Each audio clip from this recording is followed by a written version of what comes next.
are doing visualization on multiplications.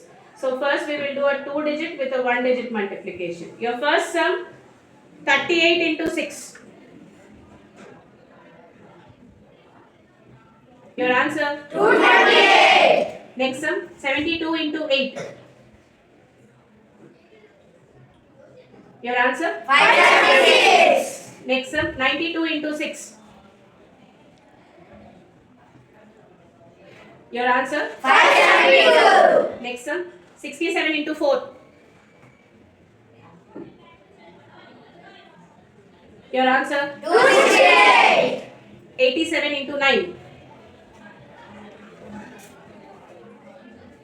Your answer 790. 34 into 9. Your answer 306. Next sum 41 into 7. Your answer 287. Your next sum 77 into 6.